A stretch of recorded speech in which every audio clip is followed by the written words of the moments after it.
This is your World War III update. The world is reaching a breaking point.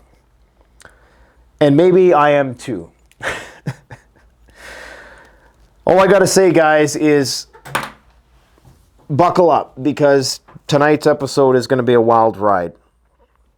It's becoming increasingly harder to collate all of the information that I'm aggregating on a daily basis and formulate on the basis of it some workable hypotheses that is useful for people. Because what we're trying to do here is stay ahead of the information curve so we know when the panic buying is about to start. That's really the gist of it, because we're already prepared, or at least you should be, pairing your consumption of this catastrophizing content with some practical preparedness. I hope you have done that at this point. If you're not, then you missed the point. But it's becoming more and more difficult as these wars and these crises metastasize day after day after day. There's going to reach a point where it's impossible to cover everything. Okay, and today was one of those days. And I'm just going to barely scratch the surface in today's video. Let me see if my battery is good here on my microphone. I'm going to need it tonight. Now, it got me thinking. At times like these, it's important to go back to first principles and understand exactly what is happening in the world, because it's easy to get lost in this convoluted matrix of different stories and polycrises that are emerging. And if you want to understand what's happening right now, it's incredibly simple. Incredibly simple. I can explain it in a paragraph. Right now in the world, you have emerging powers that are coming into conflict with the existing power structure. The existing power structure, in an attempt to prevent the rise of this emerging power structure, has declared war on the emerging power structure. And that is where we are today. We're about to see a kinetic exchange between these two sides. And indeed, there is really only two sides. The reason why I jump around from place to place so much is because you really have to look at this from a bird's eye, grandiose perspective if you want to truly understand the chessboard. Here in the West, we are trained to only see a sliver of a thing. We're trained to play checkers, more or less. In the East, they can play chess. Why? Because look at all their leaders. Xi Jinping, Kim Jong-un, the Ayatollah in Iran, Vladimir Putin. These are all essentially leaders for life. So they can play the long game, okay? So they can think far more strategically than we can over here. All of these countries are becoming ever more interdependent technologically, militarily. They even all embrace a similar brand of nationalism, which has been lost here in the West, where everybody is everybody else's identity and it's just a ball of confusion that changes every 4 years. In fact, you know, a good analogy for what I'm saying here is this. This is the Australian breakdancer. If you didn't know, breakdancing is a sport in the Olympics now. She appears to be having some kind of full body convulsion. But as you watch this, I want you to understand that this is everything in our society. This is people selling their house to buy Bitcoin. This is Joe Biden not knowing where he is. All of the shortcomings of living such a pampered, soft lifestyle for so long. That's what this is, okay? So this cringy full body aneurysm is the result of essentially a broken system, which is now having a fit, and it's trying to prevent the rise of these superpowers, and in doing so, it's actually making the problem much worse. Because consider, for example, NATO's encroachment on Russia's borders. We're led to believe that Russia just out of nowhere one day had evil machinations in their mind and they decided to go and invade Ukraine. Well, we all know, anybody with half a brain and just a little bit of depth in their analysis knows that that's far from the truth. They know that Russia was provoked, by and large, by this NATO encroachment on its borders. We know that in Iran, right now, the Israelis distinctly targeted the Hamas leader while he was in Iran, so to start a war with Iran, so to beget an Iranian response. That's obvious, because they could have did it anywhere else. They did it there for a reason. There's a reason why you have F-22s going into the Middle East, air superiority planes. There's a reason why those planes primarily used for offensive purposes. Yes, they can shoot down drones and things like that, but basically they're there to accompany the bombers that are going to likely be going into Iran and dropping nuclear weapons. That's what's going to happen. It's going to happen. You say, Nate, you're being sensational, you're catastrophizing, you're being alarmist. Well, take a look what's happening right now. I want you to imagine it's 2022, and I just finished telling you the following.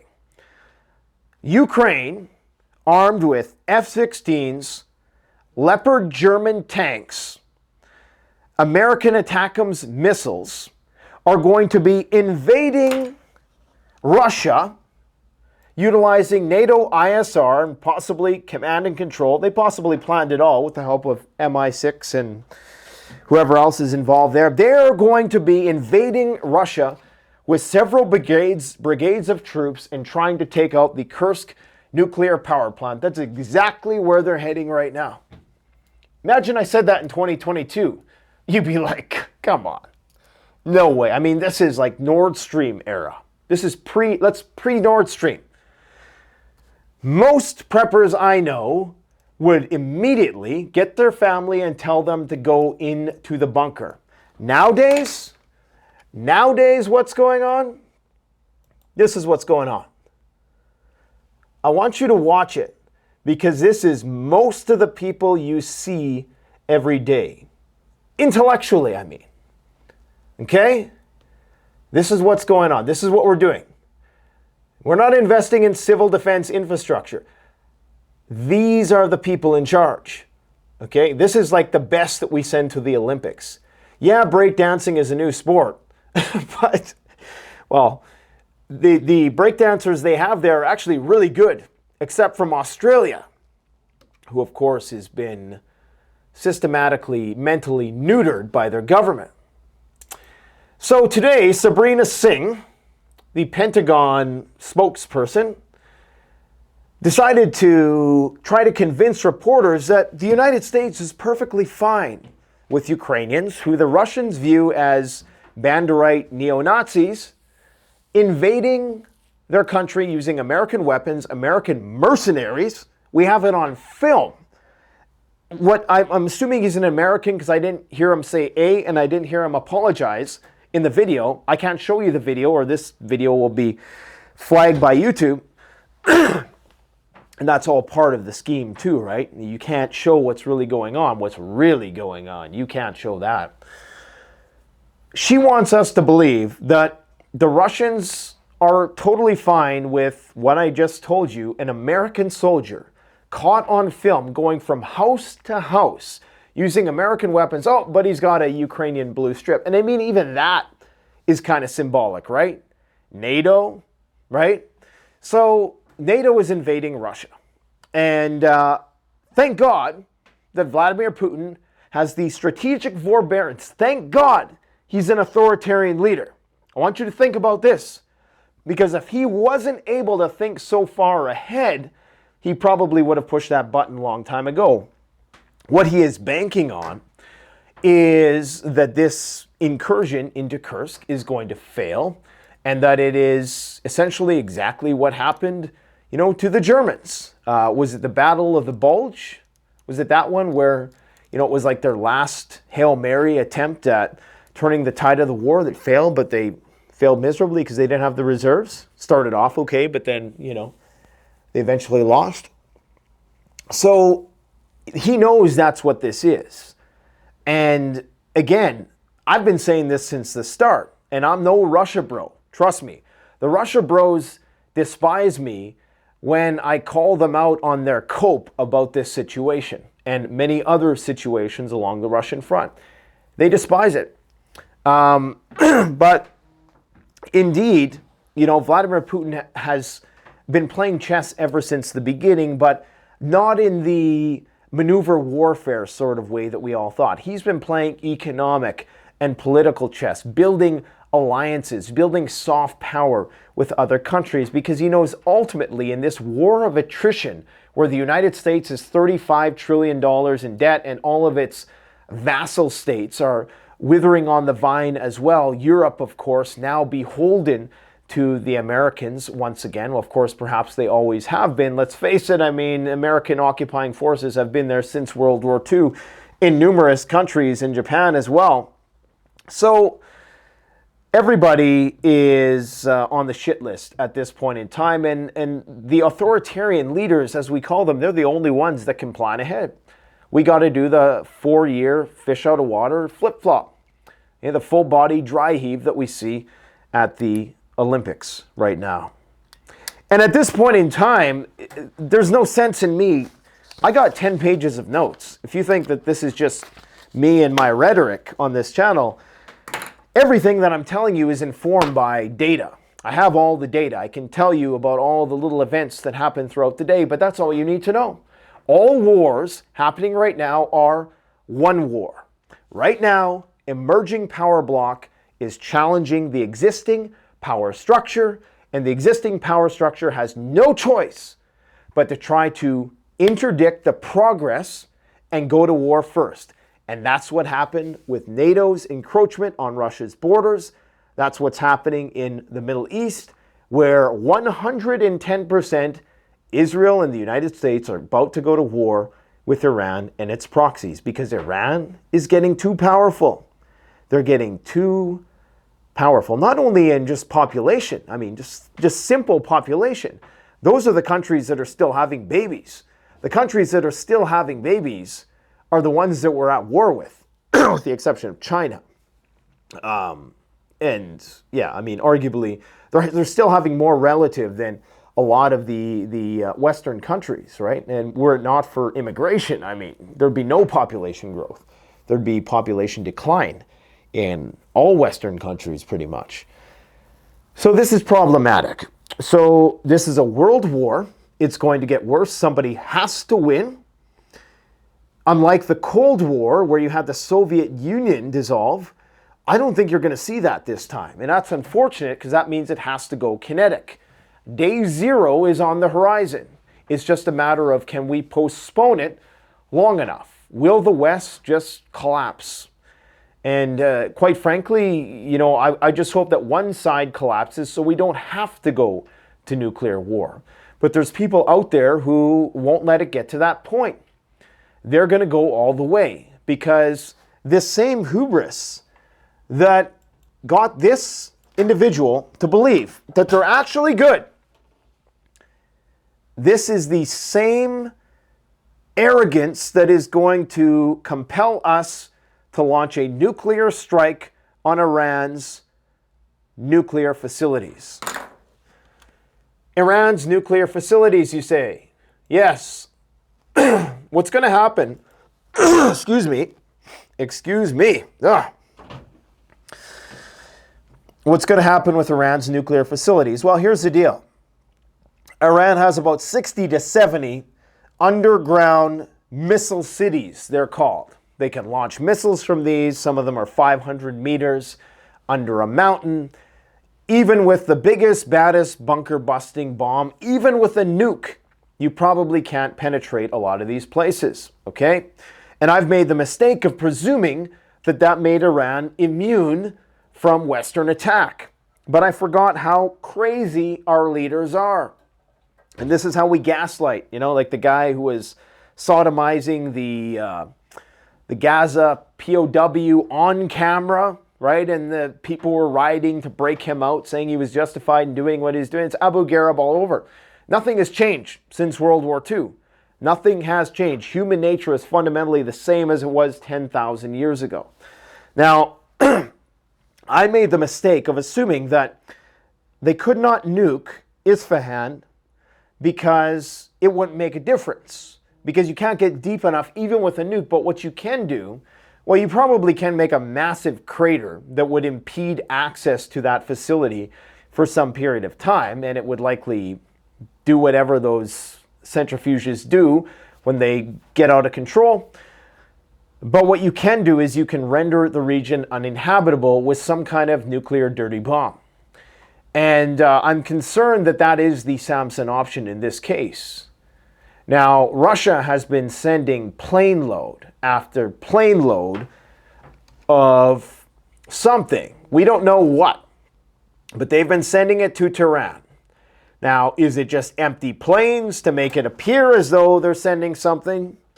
Nobody knows. People speculate it's S-400s. There's a lot of rumors with no proof. People speculate it's electronic warfare equipment, early warning radar systems, missile defense Su-35s that the Iranians have been promised for some time. They've been training on trainers for several years, and they have the underground facilities getting ready to house these planes.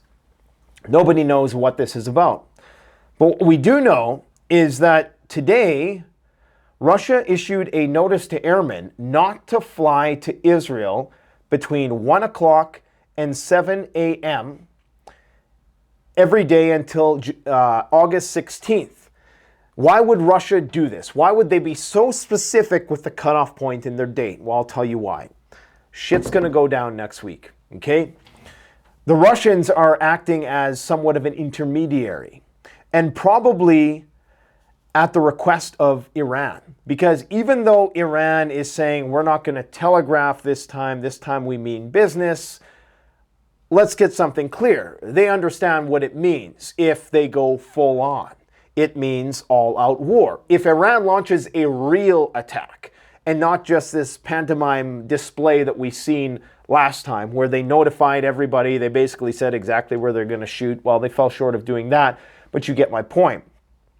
They want to do that in such a way that they do it without the public not realizing that they're doing it, and this is how they're doing it. They're getting Moscow to impose this notice to airmen, don't fly to Israel from that period of time. This is why all the diplomats are evacuating.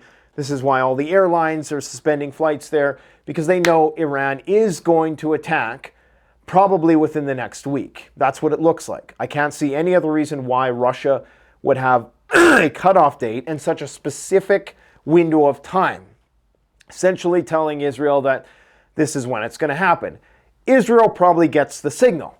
The question is, Israel, who assassinated the Hamas leader in Iran, are they going to see that as de-escalatory, or are they still going to use this opportunity to justify more strikes? I suspect they will. They'll continue doing the only thing they know how to do, and that's just keep on pushing forward. There is no reverse gear with these people because, again, they're flip-flopping, having a full-body convulsion on the floor. They're in their death throes, and they don't know what to do. That's just the simple fact of the matter, okay? They don't have the population. There's too much debt. Okay, they don't have the energy. They're just outnumbered. All they have is nukes and the United States military that is dwindling and currently preoccupied on multiple other major fronts with peer adversaries. So, they're fucked. And, FAFO, as they say, right? People are about to find out. Now, Iran is still probably going to get nuked. But the question is, will Russia and China allow them to be destroyed? I don't think so, because that is Russia's bulwark to the south. That is Russia's flank that's being protected by Syria and Iran, and Syria is getting an immense amount of military equipment as well. This is an American military base in Syria, okay? And they got bombed tonight, and it looks like some kind of maybe fuel storage or something that was hit there, because that's a big fire. That's a big explosion, and these drones typically aren't, they don't have a huge yield. So I'm presuming they hit something substantial there. And this is in response, I think, to what was an attack against a base in Syria, which is used by the Russians. And that just happened just a few hours before this. Maybe not a few hours, I think it happened like a day before this. So it's no surprise that this event has occurred. No American casualties. Okay, makes you wonder, either they have really good intelligence, or they seen it coming from a mile away, they went in the bunkers, or it perhaps was something that was downed and accidentally hit a place where there was nobody at. But the situation is escalating. And here's another shot of that. You can't really see because my big head's in the way. There we go. That's what's going down. I'm just bouncing all over here tonight because, you know, how do you collate and triage such immense amounts of information? Again, it's just, this is insignificant. This is all stuff you're going to forget by next week, because there's going to be bigger events next week. But if you care about this tactical minutia, we can talk this. We can talk shop. So this is in the Persian Gulf. What you're seeing here is an image from a Iranian stealth drone, they claim. It could just be a drone that the Americans decided not to shoot down because it's in international waters. But the Iranians are claiming it's a stealth drone. Obviously, this is the Strait of Hormuz. This is a region that they control. It is literally miles from the country of Iran. And of course, the United States has a very large naval presence in the region. Right now, I believe, is this the Theodore Roosevelt? I'm not sure. That strike carrier group, I think this might be that one. Regardless, they're letting the Americans know that we can see your ships and we will sink your ships. And they're putting, what are they called? The missiles that are intended, anti-ship missiles, on display today. So clearly trying to send a message. Now, you also have a situation in which Biden decided out of the blue, you know what, we're going to start sending weapons to Saudi Arabia again. This is right around the time you're starting to see some rapprochement between the Saudis and the Iranians. That's over now. You can kiss Saudi Aramco goodbye when this thing starts, because the Houthis are going to absolutely unload on the Saudis. This, of course, comes one day after that OIC meeting with the Muslim countries, where the Iranians and where the OIC collectively agreed that, yes, the Iranians have the right to retaliate. So clearly trying to pit Sunni versus Shiite once again. So, you know, whatever. I mean, at this point, whatever. Like, the Israelis are getting underground hospitals ready. We all know that. Getting ready for what cometh, which is chaos. I can't get over this. I mean, I can't get over this. It's just so crazy that here we are.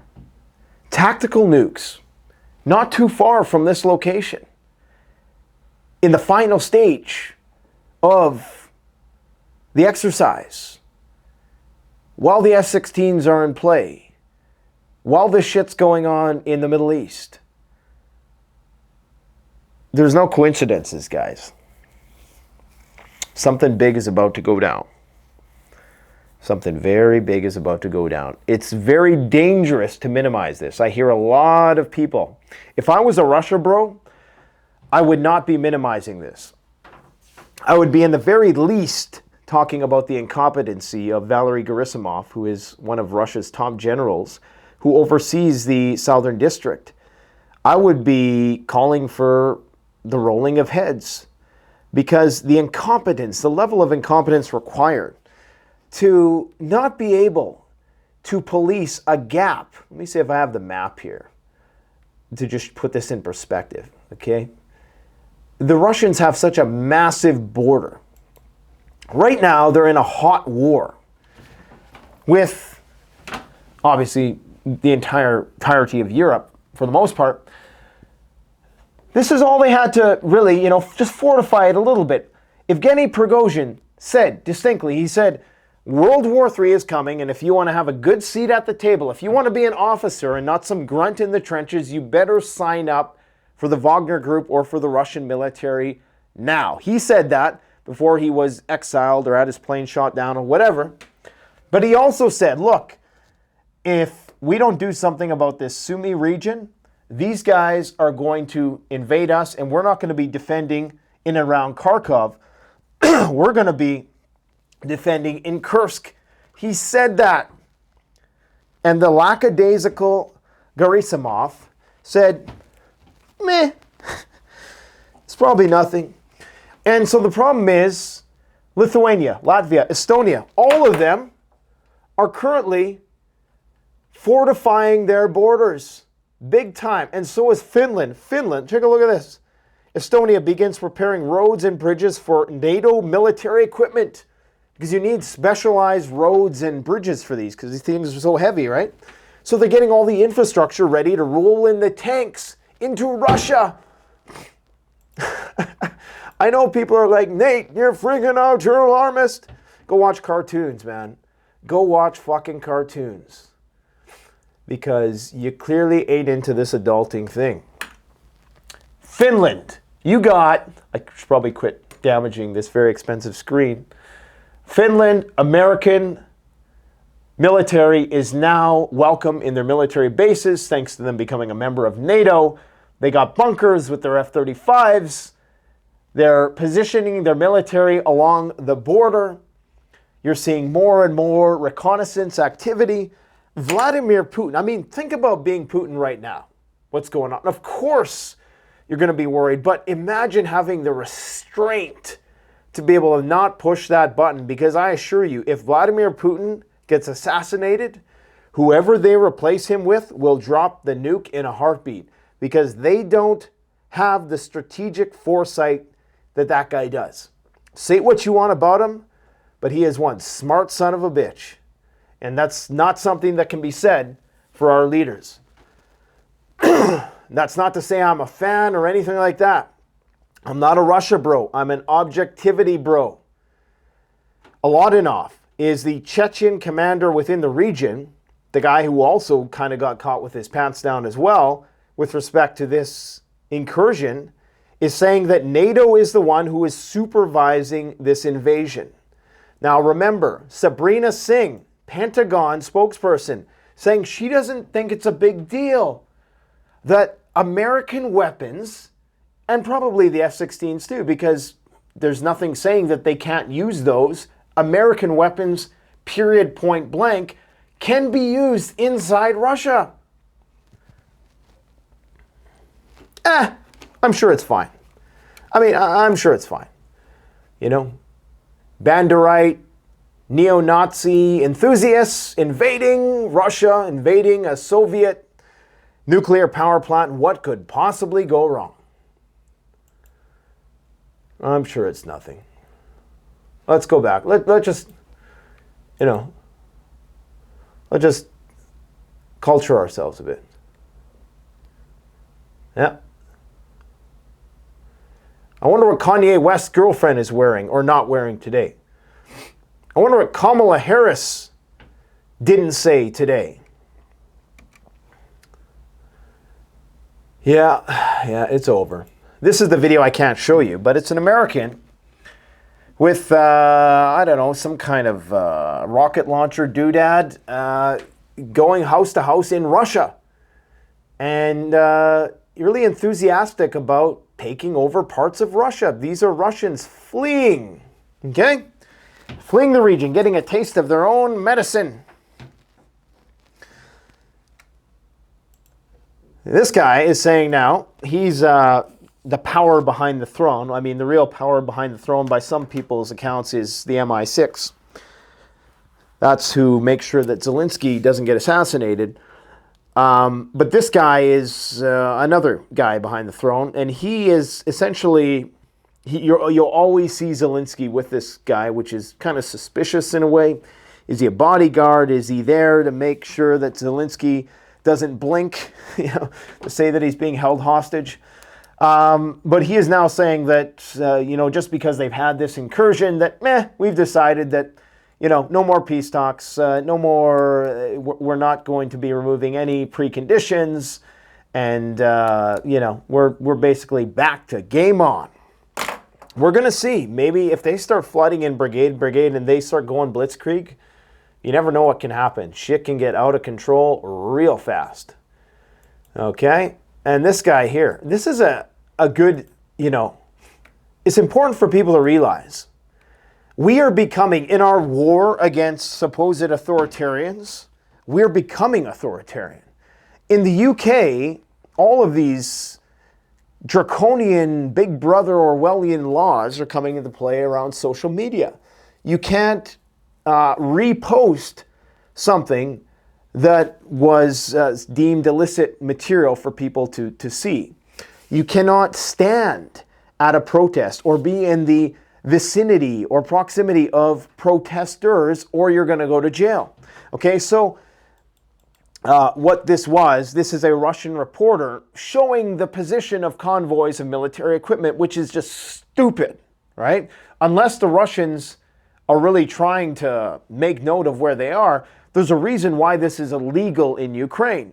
In fact, there's a reason why elections are illegal in Ukraine, and there's a reason why it's illegal to avoid the commissars when they come and stuff you in a van and send your ass off to the front line in the meat grinder without barely any ammunition. There's a reason why they do that, because we are becoming authoritarian. This bastion of free speech and democracy that we're fighting for in Ukraine is just, there is nothing reminiscent of democracy remaining in that society.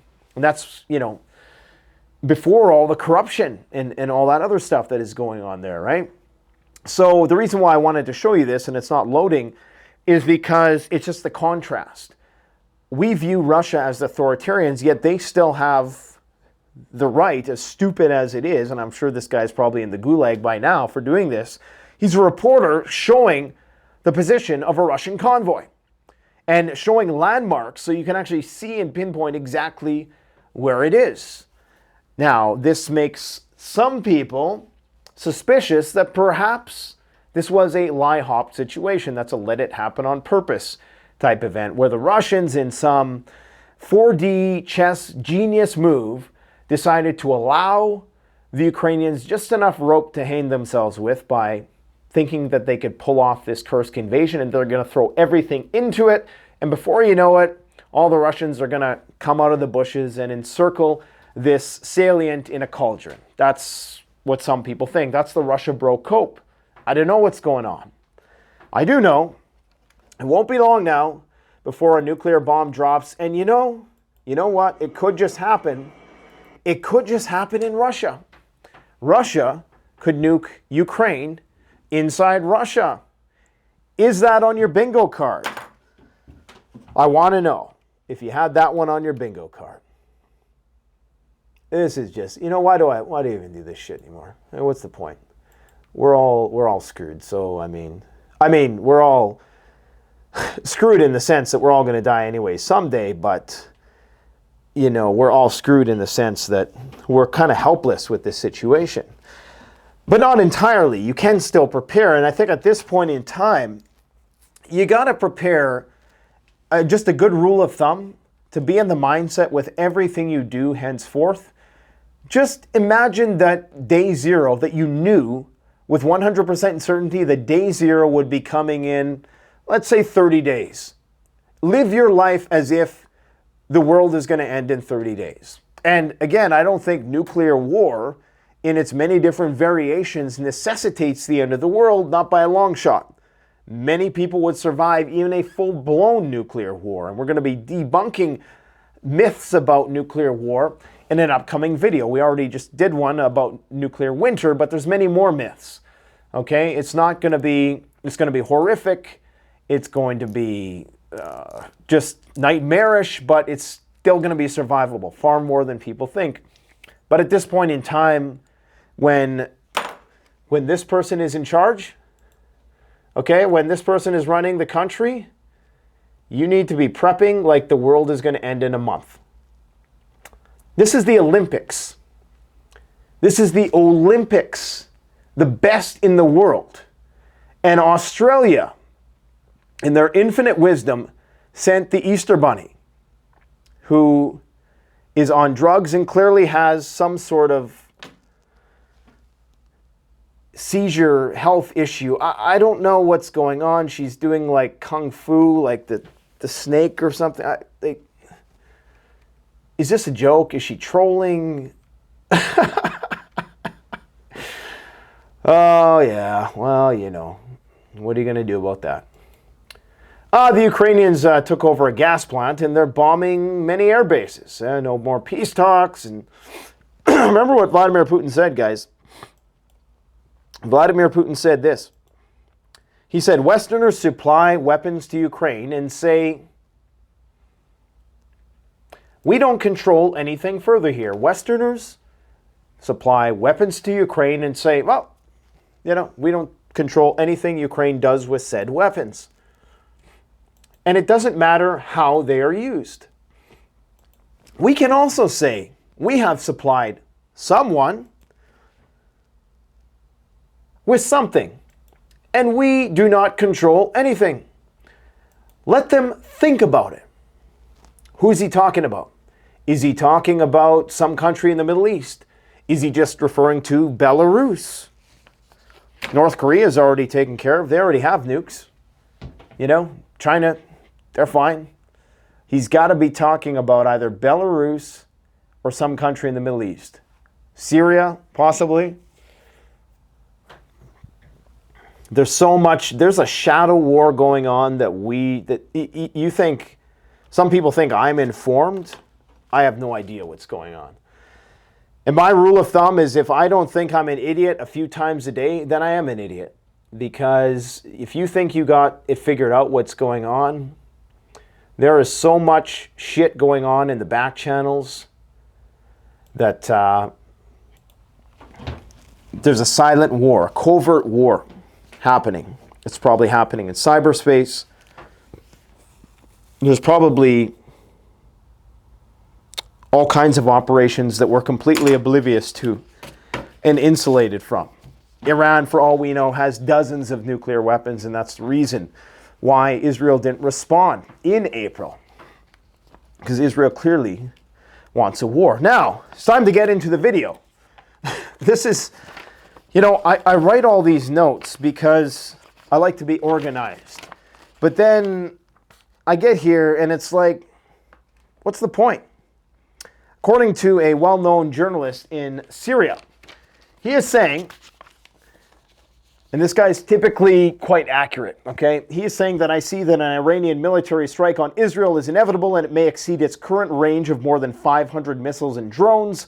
All indications are that Iran, excuse me, will carry out its attack in less than a week. But more important than the strike is the Israeli and American reaction after it is carried out. Indeed, this is true.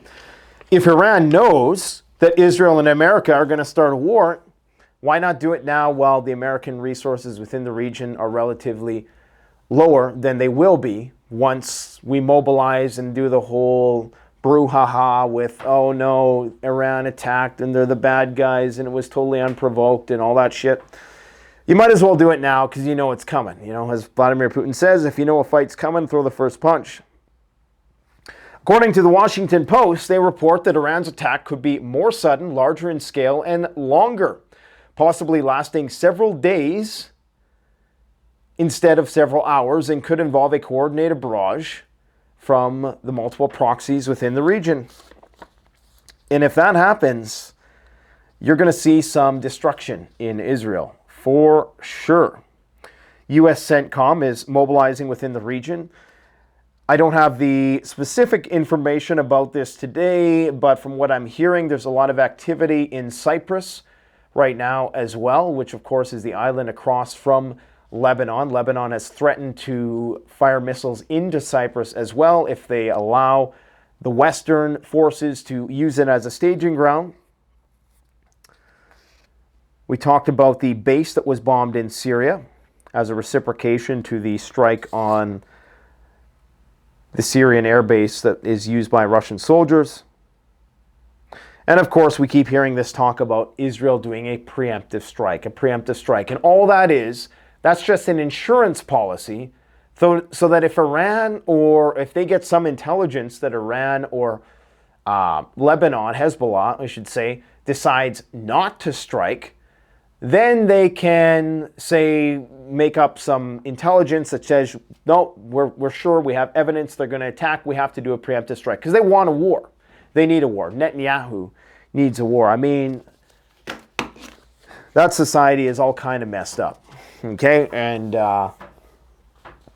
you know, I'm not going to show you the flip-flopping fish out of water again, but that's a great example of that. Having a tantrum. Air India has announced that they are going to be suspending flights to the Middle East at least until November 1st, specifically Tel Aviv, not the entire Middle East. Russians continue to send weapons into Syria and Iran. Russia is going to be getting hundreds of ballistic missiles from Iran, so deepening military cooperation there, more interdependent. And when you have that interdependency increasing, it increases the degree to which all wars are one war. Something happens to Russia, it affects Iran more when you have those deep military partnerships. And before you know it, you're going to have a relationship in which if Iran gets attacked, there's some sort of strategic military pact of sorts that if Iran gets attacked, Russia has to enter in some capacity. Now, of course, there's a large population of Russian-Israeli dual citizens in Israel. So Russia has to walk a fine diplomatic line, and that's why I think they're telegraphing to the Israelis in an attempt to try to de-escalate, but really just postpone, because they know the shit's going to hit the fan. So, and they have a vested interest in Iran shedding some blood for the cause, because it's going to take attention away from what's going on in Kursk and perhaps postpone the day when he has to deploy nuclear weapons, which is going to happen because we're unimaginative here in the West.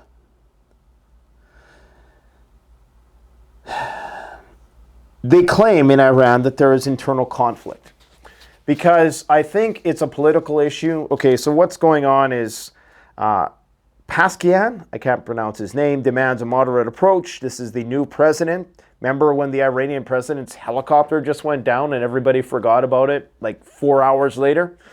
Well, there's a new president in Iran, okay, and he's supposedly more moderate. He wants peace talks, and which is all the more reason why you know that Israel wants to start a war, because they had a chance to start anew. Even though we know the Ayatollah, the supreme leader, is the ultimate say on everything, they still had a chance, right, to reset. But they chose not to. They chose to escalate.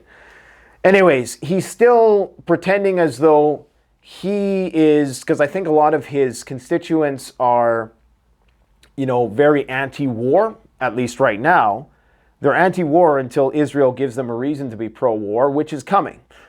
But so he is supposedly at odds with the IRGC, who the Revolutionary Guards are pushing for direct strikes on Israel despite the risk of escalating the conflict further, whereas the new president is saying if there is a peace negotiation in Gaza, then potentially, actually, let me walk that back. This was actually debunked. He's saying that we need a more moderate approach, that we should target Israeli bases outside of Israel, whereas the IRGC is saying, no, 500 missiles and drones into Tel Aviv, okay, or military bases likely, because they're going to try to minimize civilian casualties, because, of course, that's a red line. Israel has stated that if there's any civilian casualties, then we're going to retaliate. So all Israel has to do, I mean, if they really wanted to start a war, was maybe fire off a few more errant interceptor missiles that maybe just end up hitting the wrong place. But again, you'll be banned. If and when that happens, you will be banned if you go against the narrative. It's been happening on here a lot. Scott Ritter, hate him or love him, he just got his home raided by the FBI. Okay, he had his cage rattled for some reason. Quite frankly, I thought it should have happened long ago. I'm still very suspicious of the whole clique, the McGregors, and that entire circle jerk of intellectuals who just only talks amongst themselves and does these softball interviews. I'm quite skeptical because, you know, it's just one of those things, just a hunch that how come all these former intelligence officers are the ones spearheading? I mean, this is classic COINTELPRO. I'm not saying it is. I'm just saying it's weird. And we should probably think about it. Sinwar's terms. The new Hamas leader, the guy who's hiding in the tunnels of Gaza, supposedly. I don't even know if that's true. Anyways, the leader of Hamas, Yahya Sinwar, has reportedly relayed to Egyptian mediators his uncompromising stance on ceasefire talks with Israel. I mean, for all we know, is the guy dead? Like, is someone just writing this on his behalf? Is it AI? He wants full Israeli withdrawal from Gaza. Never going to happen.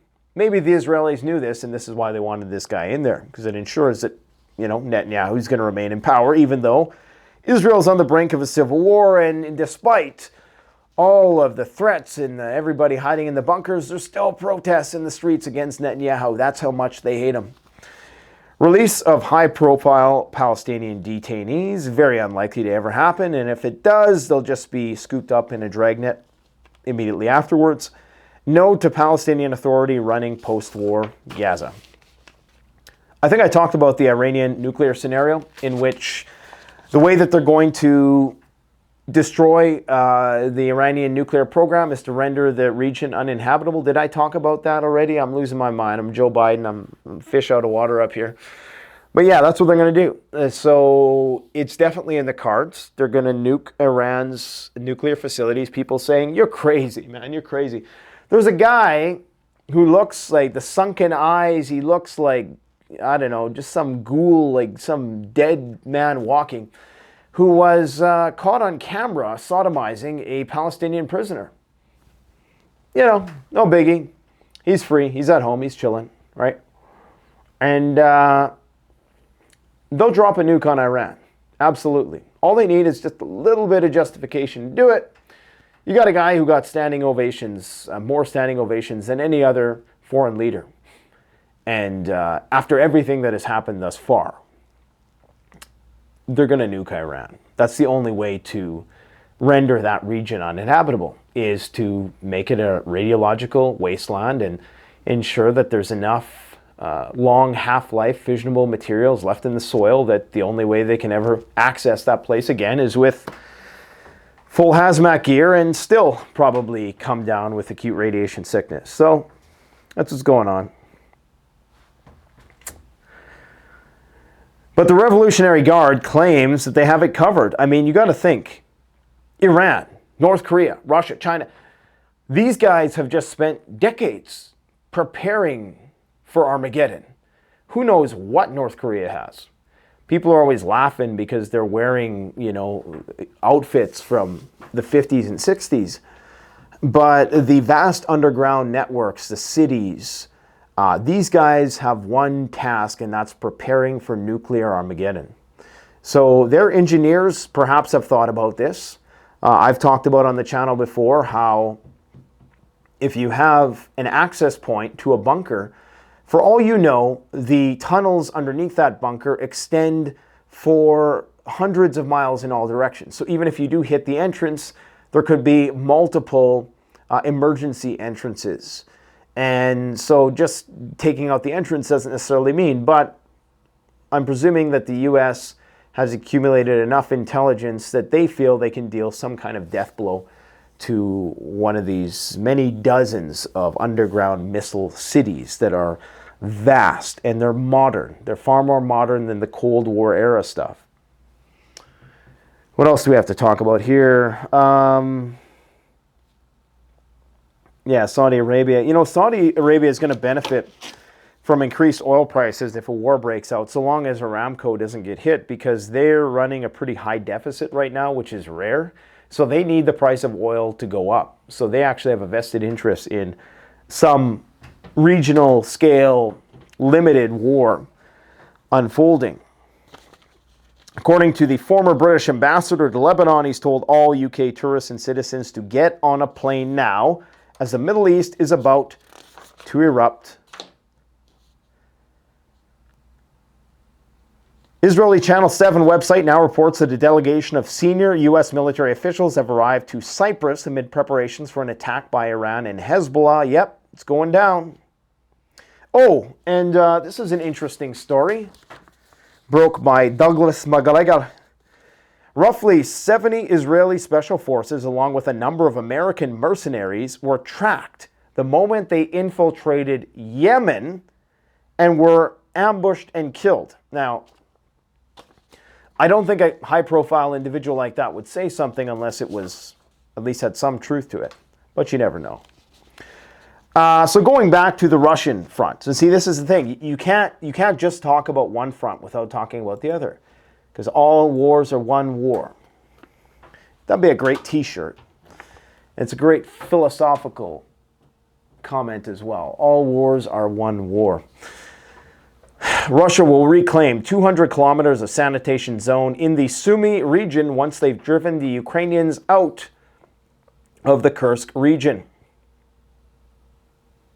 There are more states of emergency being imposed in neighboring oblasts like Bryansk due to counterterrorism operations. So they're actually worried. They're trying to now finally crack down on things. I mean, these are countries that still have borders open, okay, and are still letting people freely travel back and forth. If anybody should be imposing martial law at this point in time, especially in those regions, and I know to some extent or another they have, but not full-blown martial law, which at this point in time I think that's coming. So far, the invasion details, as far as I know, total area in question is 683 square kilometers. Under Ukrainian control is 412 kilometers. Up to 10,000 Ukrainian military may be involved in the operation, according to Forbes. Polish-American soldiers and mercenaries are involved in the fighting, as was evidenced in the video I'm not allowed to show you. In the Lipetsk region, an energy infrastructure facility was destroyed, and that was a massive explosion. You also have, of course, the supply disruptions of gas, which are compromising Hungary and the Czech Republic's gas, and that's what they're now controlling, one of the primary pipelines that goes in to Ukraine. So Russia's going to create a sanitary zone. Blah, blah, blah, blah, blah. Russia is now blocking signal and throttling YouTube. So the digital Iron Curtain is fast closing. And Serbia.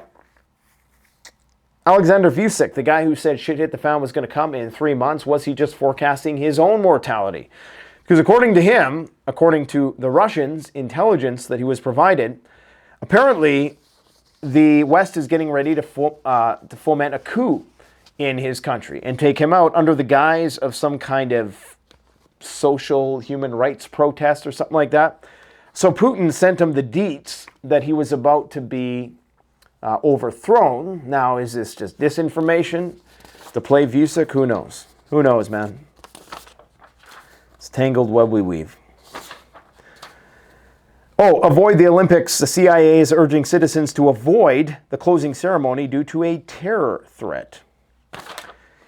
And I think I told you guys a few days ago that one of our primary distributors is seeing a 6-fold increase in military orders, and they're wanting them accelerated to be delivered in 1/5 of the standard time frame.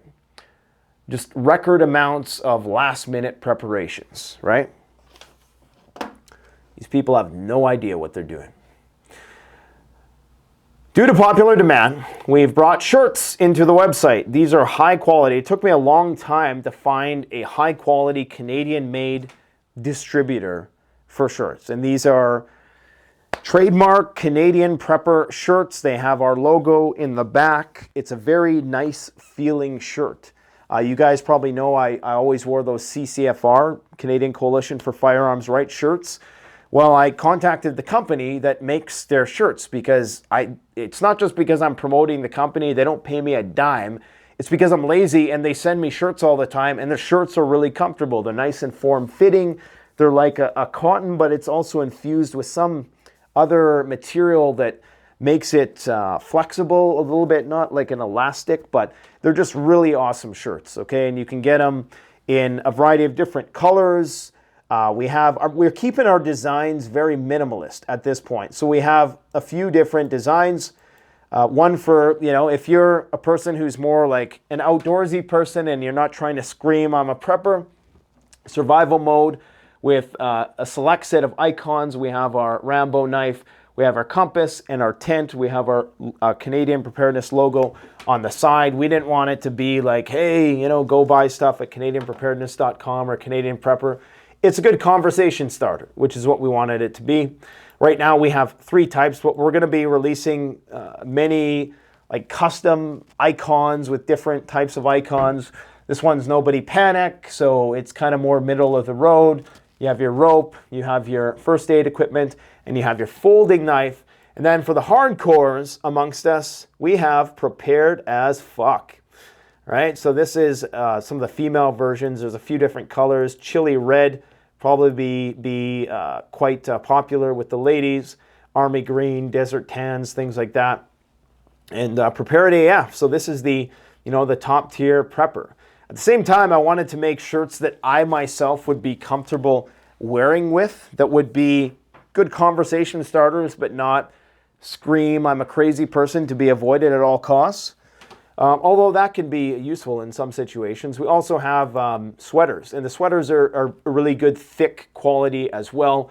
They're very high quality sweaters, $60 Canadian, which is pretty cheap. And, for a good hoodie nowadays, that's pretty cheap. And honestly, when you start wearing these shirts, you'll know what I mean. You'll be like, oh yeah, this is not just another t-shirt. All those t-shirts you see me wear, the reason why I don't even really wear them anymore is because they weren't comfortable. And the companies I was getting them from, they just weren't that good. Oh, and if you want a bulletproof t-shirt for at least handgun calibers, check out our body armor that we have. This is level 3A body armor insert t-shirt. So if you do some dangerous line of work or something, or you have to walk through bad neighborhoods on a regular, you might want to consider stuff like, we got thousands of products at CanadianPreparedness.com. Right now we are dealing, let me just reset this page here. We're dealing with smoke. The smoke situation is insane. I think that's why my voice is kind of messed up lately, because just the smoke is just making us sick up here. This is firesmoke.ca. We got lots of forest fires burning. Up north, Alaska just got hit with some of its the highest temperatures ever. And we got the Northwest Territories lighting up again as well. And just remember this. This is us. This is our government. Okay? And our government thinks that they're amazing. This full body, convulsive meth outburst is the best we have to offer. Well, the best Australia has to offer, at least when it comes to breakdancing, folks. All right, guys, I think on that note, I'm going to let you go to bed. Thanks for watching. Don't forget to like, comment, subscribe.